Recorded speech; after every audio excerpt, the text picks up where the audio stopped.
Hello my dear friends, myself Alimuddin Sheikh Qadri and my YouTube channel Alimuddin Sheikh Qadri. My loving friends, today we will have the discussing here very important points.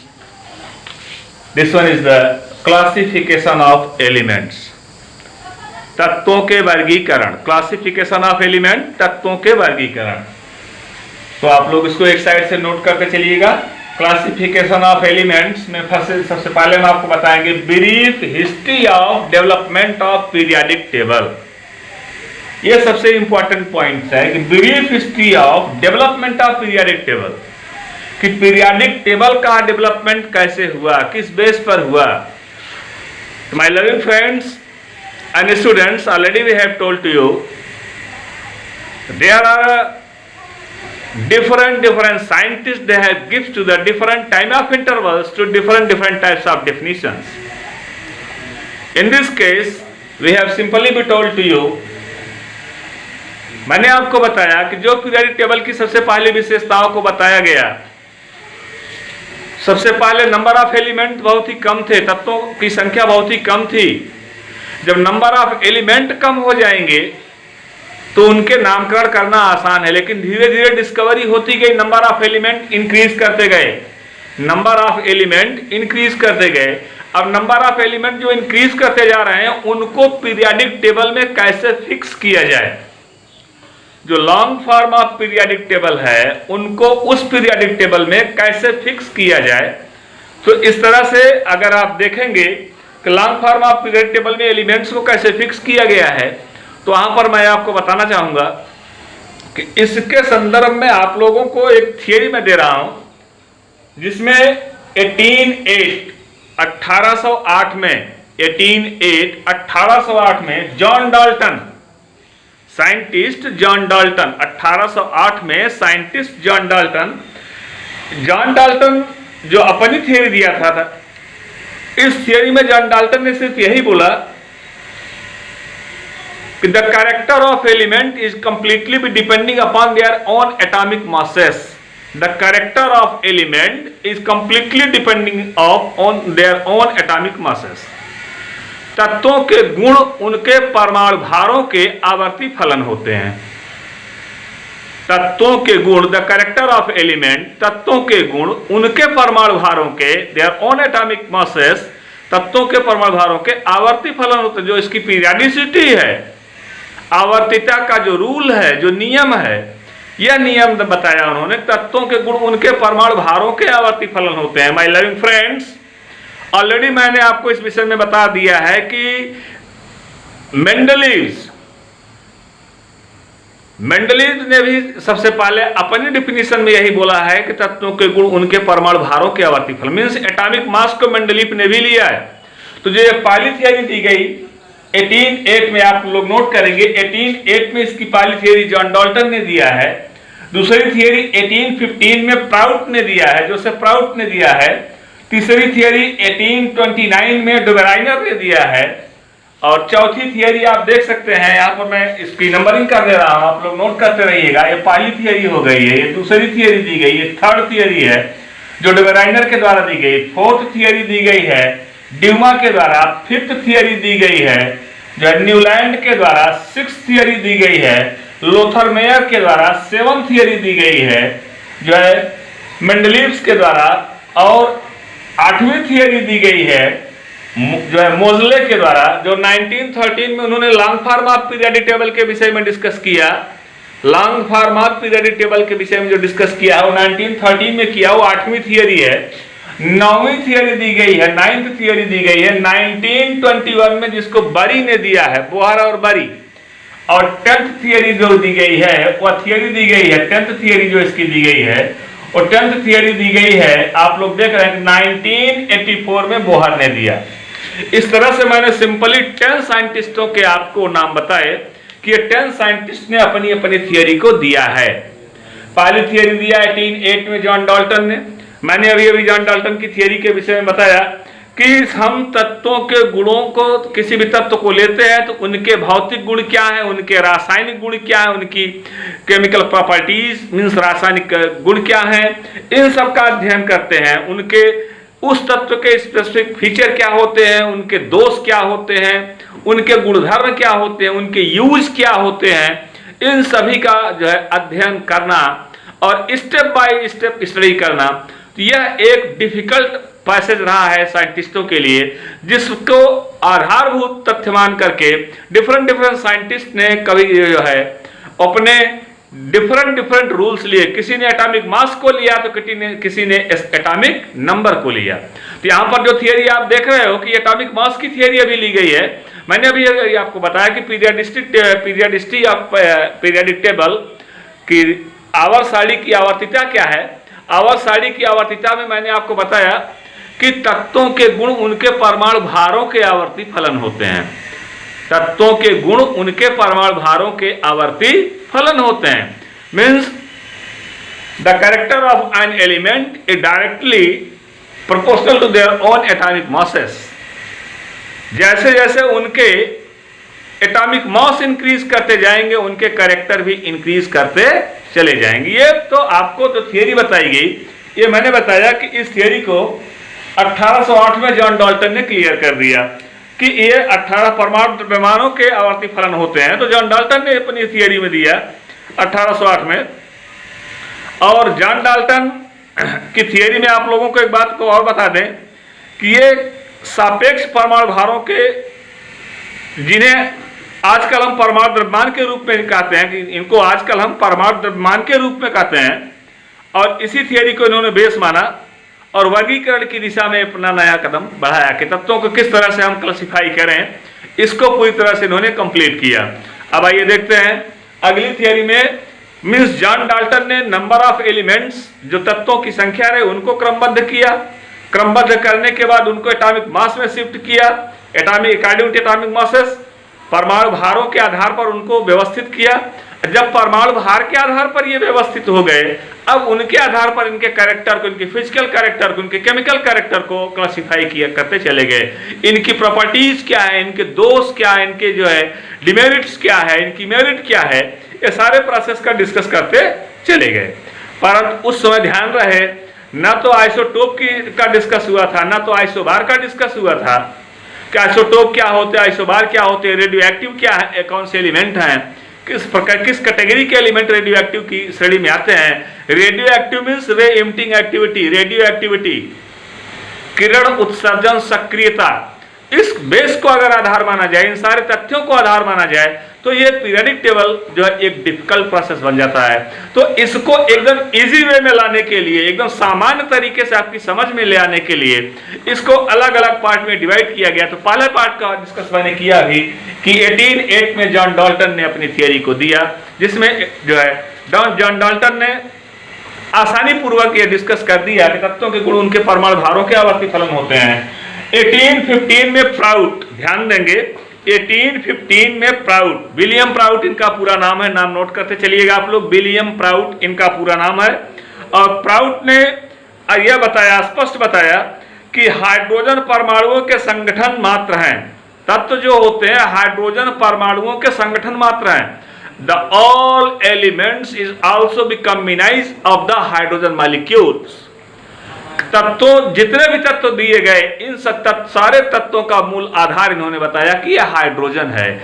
Hydrogen क्यों बताया? क्योंकि hydrogen का atomic number जो होता है 1 है और atomic mass भी जो होता है 1 है, 1.008 मीन्स अप्रॉक्सीमेट 1 ही उसको काउंट किया जाएगा। तो आप देख रहे सकते हैं यहाँ पर कि एक के गुणित में एक, अगले वाले में 2, फिर 3, अर्थात नंबर ऑफ एलिमेंट्स जो एक एक करके इंक्रीज करते गए हैं, उन्हीं के बेस पर ये एटॉमिक मास जो है इंक्रीज करता जा रहा है। जब एटॉमिक मास इंक्रीज करता गया, एटॉमिक मास को ही बेस मान करके थियरी प्रोसीड की गई।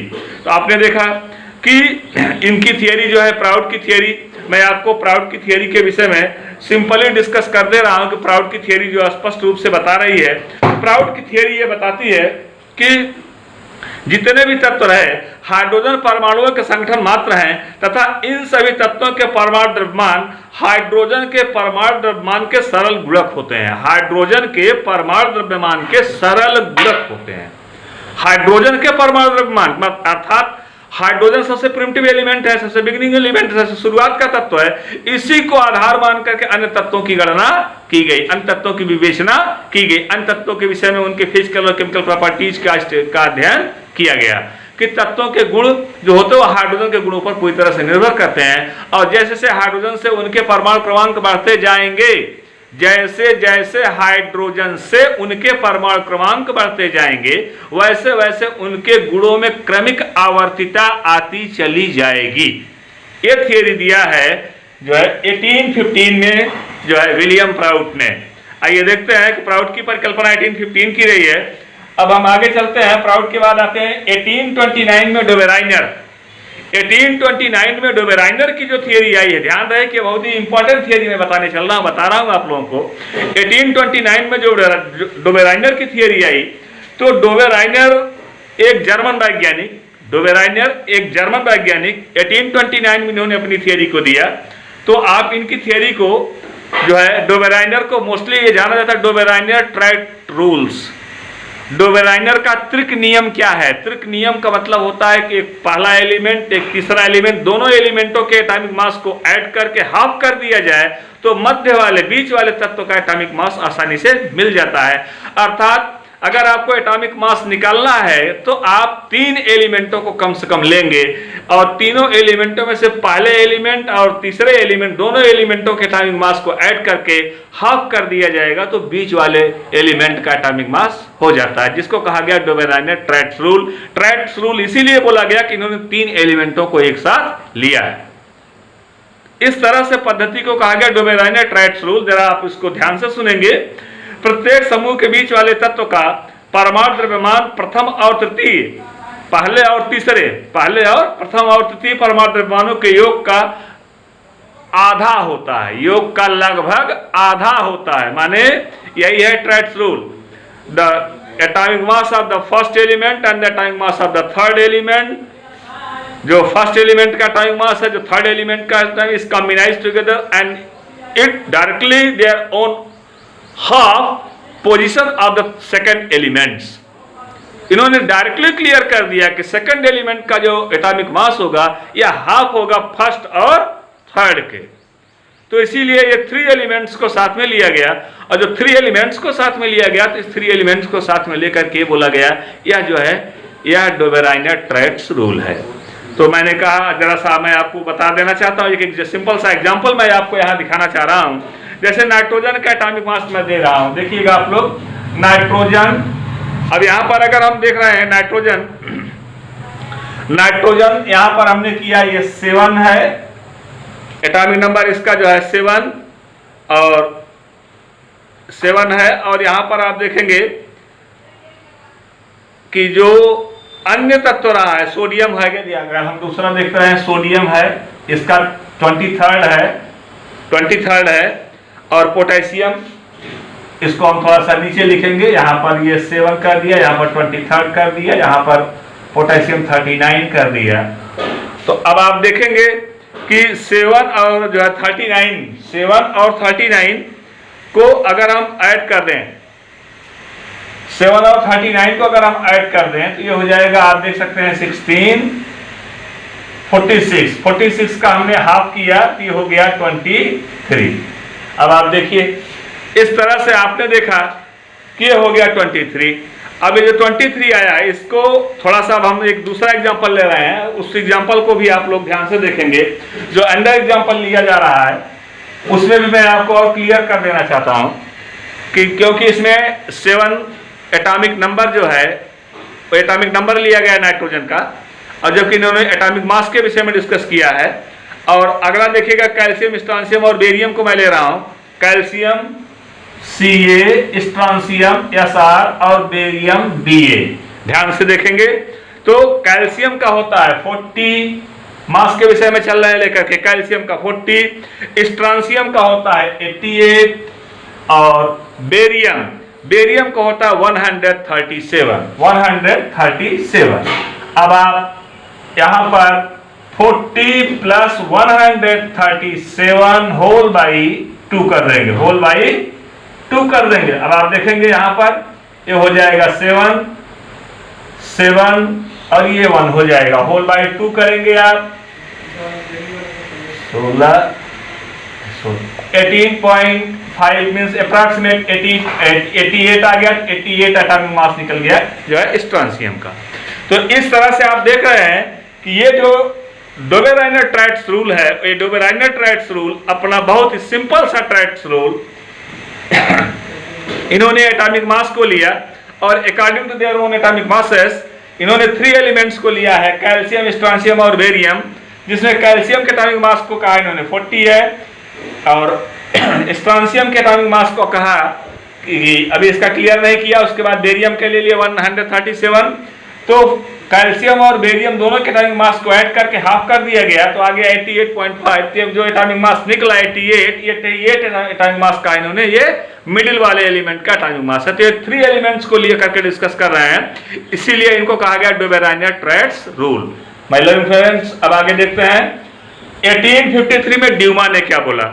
अब मैं ड्यूमा की थियरी, मैंने आपको जॉन डाल्टन की थियरी बताया, जॉन डाल्टन एक बार फिर से रिवाइज कर देना चाहते हैं। जॉन डाल्टन ने सिर्फ एटॉमिक मास को लिया है, प्राउट ने एटॉमिक मास को नंबर वाइज इंक्रीज करके लिया है, डोबेराइनर ने ट्राइट्स रूल लिया है। ट्राइट्स रूल में पहले और तीसरे एलिमेंट का जो है दोनों एलिमेंटों के एटॉमिक मास को ऐड करके उसका हाफ कर दिया गया, तो मिडिल वाले एलिमेंट का एटॉमिक मास क्लियर हो गया। ये डोबेराइनर का ट्राइट्स रूल है। आइए देखते हैं ड्यूमा का ट्राइट्स रूल क्या बोलता है। ड्यूमा के ट्राइट्स रूल पर चलते हैं। तो ड्यूमा इन्होंने कुछ तत्वों के संबंध में एक सजातीय श्रेणी बनाई है, एक होमोलॉगस सीरीज बनाया ड्यूमा ने, और जो होमोलॉगस सीरीज बनाया ड्यूमा ने, उस होमोलॉगस सीरीज में जैसे अगर हम नाइट्रोजन, फास्फोरस, आर्सेनिक, एंटीमनी और बिस्मथ इनको अगर हम लें तो यहां पर बहुत ही सिंपल सा पॉइंट आ जाता है कि बहुत ही सिंपल सा पॉइंट। अब आप इनको ए, जैसे इन्होंने कहा पहले का अगर हम ए लेते हैं, आइए देखते हैं एक एक करके, तब आपकी समझ में आसानी से आ जाएगा ड्यूमा की थियरी क्या है। ड्यूमा की थियरी के विषय में सबसे पहले हम नाइट्रोजन, फास्फोरस, आर्सेनिक ध्यान से देखेंगे। Nitrogen, phosphorus, arsenic, nitrogen, phosphorus, arsenic, antimony और बिस्मथ। एंटीमनी और बिस्मथ यहां पर हमने ले लिया। एंटीमनी और बिस्मथ आप देख सकते हैं कि यहां पर हमने ले लिया है, और इसमें सबसे पहला एलिमेंट रहा है नाइट्रोजन, जिसका एटॉमिक मास रहा है 14। तो सब में हम 14 करते चले जा रहे हैं, ध्यान से देखिएगा। ये जो है मैं ड्यूमा का प्रोसेस बता रहा हूं, सब में 14 करते चले गए प्लस। अब यहां पर देखिएगा ये 14, अब फास्फोरस का आ गया, फास्फोरस का इसमें हमने जो है 17 ऐड कर दिया, 17 ऐड कर दिया। तो अब आप ऐड करेंगे 7 4 11 हो गया, 4 1 1 2 1 3, ये हो गया 31। फास्फोरस का हो गया कितना 31। ये क्या हो गया, अगर हम इसको ए लिए हैं ये हो गया A प्लस बी, ध्यान देखेंगे। अब फिर अगला लेके चल रहे हैं आर्सेनिक वाले का, ध्यान से देखेंगे। इसका होता है 44, तो आर्सेनिक वाले में हो गया प्लस 17 प्लस 44। अब यहाँ पर आप देखेंगे अगर प्लस 17 प्लस 44 कर दिया गया तो हो गया 75। क्या हो गया 75। ये हो गया A प्लस बी प्लस सी, ध्यान से देखेंगे A प्लस बी प्लस सी हो गया। तो यहाँ पर आप देख रहे हैं कि A plus B, A plus B plus C. अब इसके बाद करते जाएंगे A plus B plus C plus 2C plus 4C, इस तरह से ऐड करते चले जाएंगे और तत्वों के जो है परमाणु भार आपको मिलते चले जाएंगे। तो ये रूल रहा है ड्यूमा का। ये रूल जो भी अभी मैंने आपको एक्सप्लेन किया कि ए बिगिनिंग स्टेज का ए मानेंगे, सेकंड का A प्लस बी लेंगे, उसके लोअर वाले का C लेंगे, जो है थर्ड वाले का A प्लस बी प्लस सी, अगला लेंगे A plus B plus 2C, फिर उसके अगला लेंगे A plus B plus 4C। इस तरह से ये ड्यूमा ने जो है उनके एटॉमिक तत्वों के एटॉमिक मासों को क्लियर किया और ये बताया कि इन्हीं नंबर के बेस पर ये एलिमेंट्स जो है ये एलिमेंट्स जो है ये सेटिस्फाइड या एस्टेब्लिश्ड किए गए। तो ये रहा ड्यूमा का नियम। आइए देखते हैं न्यूलैंड का अष्टक नियम क्या है जो है। तो ध्यान से देखिएगा 1864 न्यूलैंड ने 1864 किसी किसी बुक में बेटा आपको लिखा मिलेगा, 1863 भी लिखा मिलेगा, तो आप घबराएंगे नहीं। 1863-64 में इन्होंने अपना पूरा डिस्कस किया है। तो 1864 में इनकी जो थियरी आई है, अपने इसी थियरी में जो है न्यूलैंड की 1864 की जो थियरी रही है, उन्होंने 63 से अपना स्टार्ट कर दिया। तो इनका जो है तत्वों को उनके परमाणु क्रमांक के बढ़ते हुए क्रम में रखा जाए तो किसी तत्व से 7 तत्व छोड़कर 8वां तत्व पहले वाले तत्व के गुणों में समानता प्रदर्शित करता है। बहुत ही सिंपल सा देखिएगा, जैसे मैं एकदम सिंपल सा पॉइंट आपको एक्सप्लेन कर रहा हूं कि तत्वों को यदि लगातार उनके बढ़ते हुए परमाणु क्रमांक के आधार पर लिखा जाए, तत्वों को लगातार उनके बढ़ते हुए परमाणु क्रमांक के आधार पर लिखा जाए, जैसे हमने किया 1 2 3 4 5 6 7, ये हमने लिख दिया। तो अगला एलिमेंट जो आएगा 8वां वो पहले वाले के समान होगा। 9 यहाँ हो गया, 10 11 12 13 14 15, फिर यहाँ आ गया। तो इस तरह से आप देखेंगे कि ये जो है ये 7 तक तो यहाँ आ गए, और इन्होंने इसी अपने रूल को जो है कहा कि न्यूलैंड ने अपने रूल को कहा कि म्यूजिकल स्केल रूल है। क्या है? म्यूजिकल स्केल रूल है।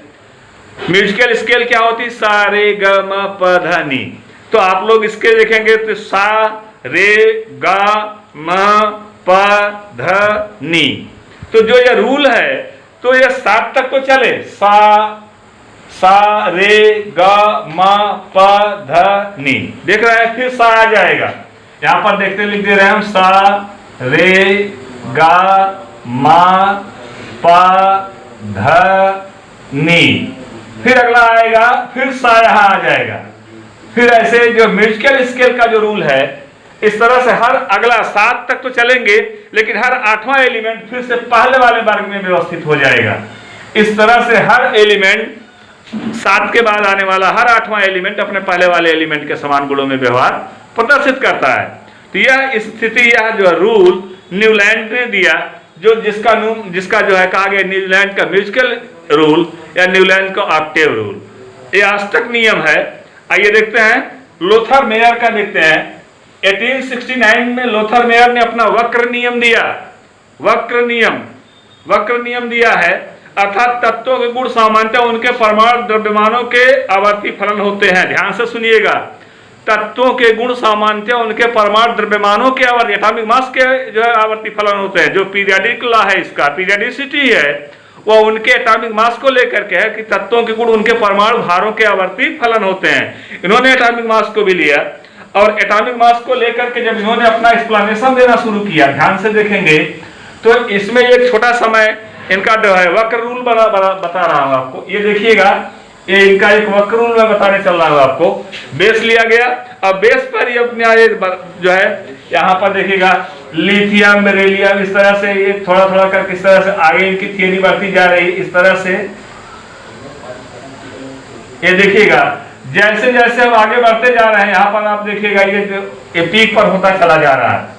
माने एटॉमिक मास इनके इंक्रीज करते चले जा रहे हैं। तो यहीं पर इन्होंने सारे तत्वों को लेकर के फिक्स कर दिया।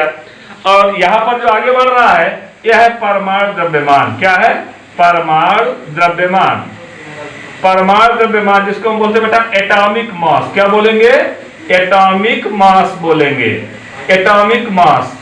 और एक साइड में जो लिया जा रहा है, ध्यान से देखेंगे, इस साइड में लिया जा रहा है इसका एटॉमिक वॉल्यूम, परमाणु आयतन। यहां पर लिया गया परमाणु आयतन। तो ये परमाणु आयतन लिया जा रहा है इस साइड में परमाणु आयतन लिया गया। यहां से यहां तक की साइड में जो है एटॉमिक मास को लिया गया, और इस एटॉमिक मास यहाँ पर लिथियम को लिया गया। एट लास्ट यहाँ पर जो है बिस्मथ को लिया जाएगा, और यहाँ पर आगे देखेंगे लेड को लिया जा रहा है, पीबी को लिया गया। इस तरह से एलिमेंटों को फिक्स किया गया। अब ये जो आप देख रहे हैं कि यही लोथर मेयर का वक्र नियम है कि लोथर मेयर ने अपने वक्र रूल में तो यही स्पष्ट कर दिया कि तत्व अपने वक्र रूल के अनुसार, मैंने कर्व रूल के अनुसार, कर्व रूल इनका है, कर्व रूल के अनुसार आगे बढ़ते चले जाएंगे। और ये उसी रेशियो में आगे बढ़ेंगे जिस रेशियो में पहले से ही बताया गया है कि तत्वों के गुण उनके परमाणु भारों के आवर्ती फलन होते हैं, एटॉमिक मास के आवर्ती फलन होते हैं। तो यहाँ पर आपने देखा कि उनको एटॉमिक मास के बेस पर लिया जा रहा है। अगली थियरी हम आपको बताने चल रहे हैं। अगली थियरी बहुत ही इंटरेस्टिंग है, 1869 में मेंडलीफ ने दिया। थोड़ा सा तेज चलेंगे तो आप लोग का समय पर आसानी से ध्यान दे लेंगे। तो यहाँ पर आप देखेंगे 1869 में मेंडलीफ ने दिया। मैंने कहा कि टोटल टाइम आप नोट कर लेंगे, ये नीट के लिए बहुत ही इंपॉर्टेंट है ये कि किस टाइम ऑफ इंटरवल पर किसने कौन सी थियरी दिया है। मैंने बताया कि 1869 में मेंडलीफ ने अपनी थियरी को दिया। मेंडलीफ ने जो अपनी थियरी को दिया है, मेंडलीफ का पूरा नाम, इनका फुल नेम है professor Dmitri Ivanovich Mendeleev. Professor Dmitri Ivanovich Mendeleev, professor Dmitri Ivanovich Mendeleev, इन्होंने अपनी थियरी दिया 1869 में। माय लव फ्रेंड्स, मैंने अभी भी आपको क्लियर कर दिया था कि लोथर मेयर की थियरी मैंने बता दिया है और मेंडलीफ की थियरी पर देखते हैं, डिस्कस कर रहे हैं। मेंडलीफ ने भी अपनी थियरी में यही, पहली थियरी में यही बोला तत्वों के गुण उनके परमाणु भारों के आवर्ती फलन होते हैं। अब मेंडलीफ के समय तक जैसे जैसे हम आगे बढ़ रहे हैं, नए नए तत्व की खोज जो होती चली जा रही है, उन्हीं खोज के आधार पर यह क्लियर किया गया कि यहाँ पर आइसोटोप और आइसोबार अगर आ जाएंगे तो तत्वों के गुण उनके परमाणु भारों के आवर्ती फलन होते हैं। तो सपोज दैट मैं ले रहा हूँ ऑक्सीजन के जो 3 डेरिवेट्स हैं, oxygen oxygen oxygen, oxygen 816, oxygen 817, oxygen 818। अब आप बताइए कि परमाणु भारों के आवर्ती फलन होते हैं, तो ये परमाणु एटॉमिक मास तो इनके सबके इंक्रीज करते जा रहे हैं, इन सबको अलग अलग होना चाहिए। अकॉर्डिंग बाय मेंडलीफ इन सभी को सेपरेट होना चाहिए, अलग होना चाहिए। लेकिन क्या ये अलग है? बिल्कुल नहीं है, ये सब के सब एक ही ग्रुप में रखे गए। तो मेंडलीफ से ये क्वेश्चन राइज किया गया कि यदि आप इस तरह से लगातार तत्वों के गुण उनके परमाणु भारों के आवर्ती फलन होते हैं, एटॉमिक मास को अगर आप लेंगे एटॉमिक मास के बेस पर इनको अलग अलग करना चाहिए, फिर आपने इनको एक में ही क्यों रखा? तो उन्होंने एक ग्रुप को लिया और ABC 3 पार्ट में डिवाइड कर दिया। उसके बाद भी ये थियरी आगे प्रोसीड नहीं कर पाई। अब जैसे यहाँ पर हाइड्रोजन को देख लिया जाए, 1H1, 1H2, 1H3, तो आप देखेंगे कि 1H3 लिया गया तो प्रोटियम, ड्यूटेरियम और ट्राइटियम लिया गया। यहाँ पर सबके एटॉमिक मास डिफरेंट होते चले जा रहे हैं, फिर भी हाइड्रोजन को एक ही जगह पर व्यवस्थित किया गया। ये भी थियरी यहाँ पर रॉन्ग हो रही है। अगर एटॉमिक मास को लिया जाए तो मेंडलीफ ने अपनी थियरी में फिर करेक्शन किया और ये बताया कि तत्वों के गुण उनके परमाणु क्रमांकों के आवर्ती फलन होते हैं। The characteristics of the elements is completely depending upon their own atomic numbers are directly proportional to their own atomic number. The characteristics of elements is directly proportional to their own atomic number. तत्वों के गुण उनके परमाणु क्रमांकों के आवर्ती फलन होते हैं। जो पीरियडिसिटी इन्होंने दिया, जो आवर्तिता का नियम इन्होंने दिया, उनके परमाणु क्रमांकों के आवर्ती फलन होते हैं। अर्थात परमाणु क्रमांक को आप बढ़ाते जाइए तो तत्वों के गुण अपने आप कैरेक्टर उनका चेंज होता चला जाएगा। तो पहली थियरी इन्होंने दिया कि तत्वों के गुण उनके परमाणु भारों के आवर्ती फलन होते हैं। परमाणु भार को लिया, एटॉमिक मास को लिया, लेकिन बाद में इन्होंने अपनी थियरी में करेक्शन किया, संशोधन किया और संशोधन करके एक नई थियरी को प्रोसीड किया, जिस थियरी के अकॉर्डिंग इन्होंने कहा दिया कि तत्व गुण उनके परमाणु क्रमांकों के आवर्ती फलन होते हैं। एटॉमिक नंबर को ले लिया। इस तरह से आपने देखा कि मैंने ये क्लियर किया कि मेंडलीफ की थियरी क्या है। अब आइए देखते हैं Moseley. My loving friends, this is the very important theory of the Moseley's theory. अब आइए देखते हैं मोजले की थियरी क्या है। H.G.J. मोजले, मोजले का पूरा नाम है H.G.J. मोजले, H.G.J. मोजले। ध्यान देंगे, अब H.G.J. मोजले इन्होंने 1913 में long form of periodic table बनाया। H.G.J. मोजले ने 1913 में long form of periodic table बनाया और long form of periodic table में इन्होंने 18 जो है लॉन्गिट्यूडनल सेक्शन लिया और 7 हॉरिजॉन्टल सेक्शन लिया, 18 खड़े कॉलम लिया और 7 क्षैतिज कॉलम लिया। 18 खड़े कॉलमों के 3 जो लॉन्गिट्यूडनल सेक्शन थे, 18 खड़े कॉलम जो थे, इन खड़े कॉलमों का नाम इन्होंने वर्ग रखा, ग्रुप रखा, समूह रखा, और जो हॉरिजॉन्टल थे उनको इन्होंने पीरियड रखा, आवर्त रखा। इस तरह से अगर हम इनको देखा जाए इनकी थियरी को देखा जाए, मोजले की थियरी को देखा जाए, long form of periodic table, तो माय लविंग फ्रेंड्स ऑलरेडी मैंने अपने यूट्यूब चैनल अलीमुद्दीन शेख कादरी पर इस टॉपिक को फुल्ली एक्सप्लेन कर दिया है। आप सभी लोग मेरे उस टॉपिक पर जाएंगे, long form of periodic table, तो वहां पर आप मोजले की थियरी का फुल डिस्क्रिप्शन आप पढ़ेंगे। होल एक्सप्लेनेशन मैंने उसमें दिया है कि long form of periodic table किस तरह से एच.जी.जे. मोजले ने क्रिएट किया है, जिसमें सिंपल सा पॉइंट मैं आपको बताना चाहूंगा।